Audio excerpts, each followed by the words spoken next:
Any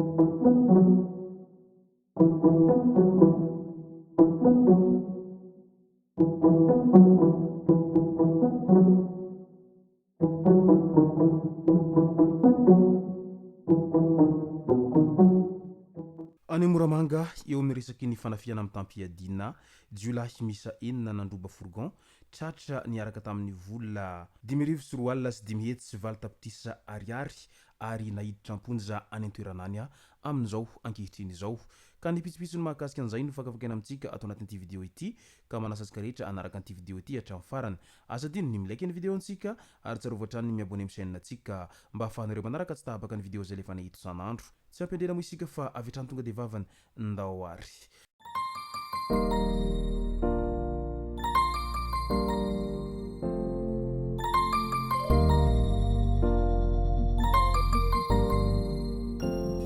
ny tonga tsy miarahaba honony namantezitra ka dia faly miarahaba isika rehetra mpanaraka tsy tapaka an'ity chaîne ity ny tenako amin'ity androandroany ity arakin'izay efa natsipiko zay dia ny mahakasika ny raharahana tsy fandripahalemana sy ny fanafiana amin'ny tampiadina no tena iompanan-tsika atao anatin'ity vidéo ity fa milohan'izay dia ndao aloha resantsika ireto tsara fantatra manaraka ireto eo amin'ny resaky ny tontolo politika nametra-pialana tsy ho sekretera generaly antoko fiombonana intsony Andriamatoa Durlin reto niany nametra-pialana tsy ho sekretera generaly antoko fiombonana intsony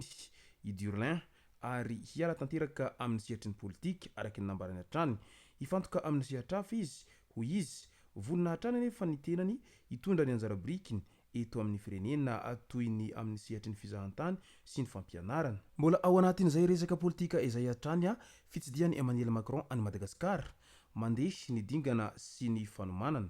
misy ny asantarobia izay ny fanaovan'ny ministry ny raharaham-bahiny malagasy Rasata Rafaravavitafika sy Jean-Noël Barrot izay ministry ny raharaham-bahiny ao amin'ny Republika Frantsay izay ny resaka izy ireo ny fanamafisana ny fifandraisana misy eo amin'ny firenena roa tonta sy ny fiarahamiasa amin'ny sehatra maro no resahan'izy ireo ihany koa ny momba ny fanomanana ny fitsidian'ny filoham-pirenena Frantsay Emmanuel Macron any Madagasikara izay voalaza fa dingana lehibe ho fanamafisana ny fiarahamiasa eo amin'ny firenena roa tonta mpiady tia-tanindrazana ny taona 770 hatramin'ny taona 870 hampiakarana 200 ny fitrondronono raisin'izy ireo isaky ny telo volana tapaka tao anatin'ny filan-kevitry ny ministra tamin'ny andro ny alarobia 9 febroary 2024 fa hampiakarana 500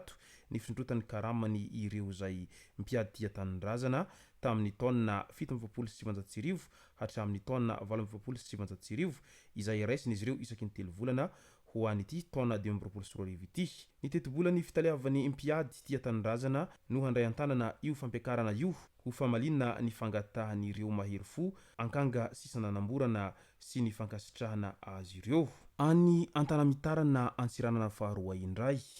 tovolahy iray izay namoy ny ainy no ny tsatokantsy nahazo azy mpiasa ny akoafody ny rava avy niasa tamin'ny dimora hamonjy fodina no nahita ilay tovolahy tsy nahatsiaro tena tao anaty bozaka teo ankaiky ny akoafody ao amin'ny fokotany Antafiamalana komina ambony vohitry ny Antanamitaratra distrikany Antsiranana faharoa tamin'iny andro ny afako mahaly ariva iny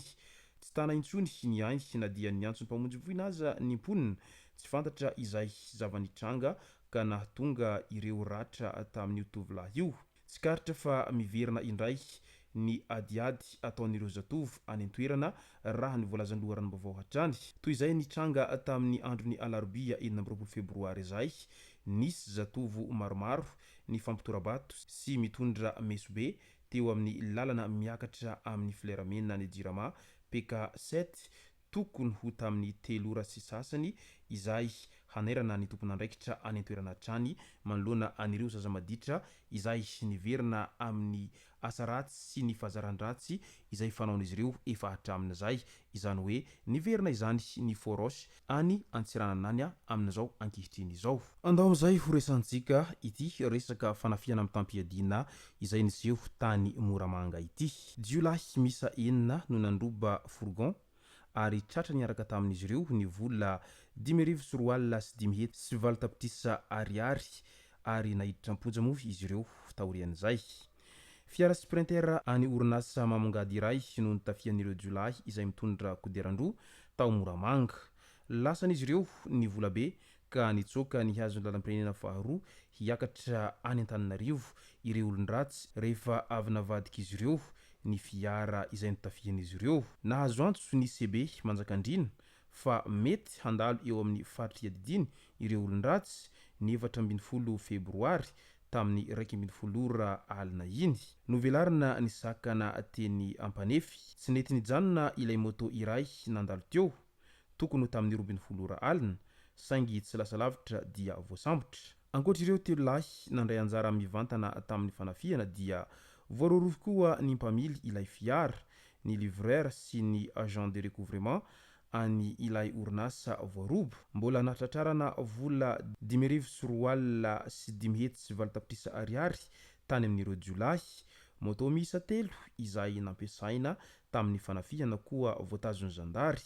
Natolotry ny fitsarana ny raharaha taorian'ny famotorana ka notanana amponjavonjo maika avokoa ireo 4 amin'ny rahalahy ireo tao anatiny ity fanaovana fanafiana any ilay fourgon ity. Midika izany fa tena miezaka mampandry fahalemana ny mpitandron'ny filaminana na dia eo aza ny teti-dratsy izay ataon'ireo olona izay efa zatra lalandrinina amin'izay fandrobana hafananan'olona sy ny fanafiana isan-karazany izay. Fa ny lesoka azo tsoahana tao anatin'ity fanafiana fourgon ity dia ny hoe ny fanaovana firay tsikombakomba amin'ny mpanao ratsy tamin'ireo mpamily, livreur sy ny maro hafa tao anatiny ity opération izay nataon'izy ireo ity. Midika izany fa tena efa vitsy ny olona azo itokisana ary io resa-bola io dia tena mora mampivadika olona mihitsiny amin'izao ankehitriny izao noho ny hafitsoko ny hamafy ny fiainana dia lasa tafanaonao foana ny sasany amin'ireo olona izay tsy mahay any izay hoe maso mahita vola izay, fa vantany vao mahita vola kely dia iny fa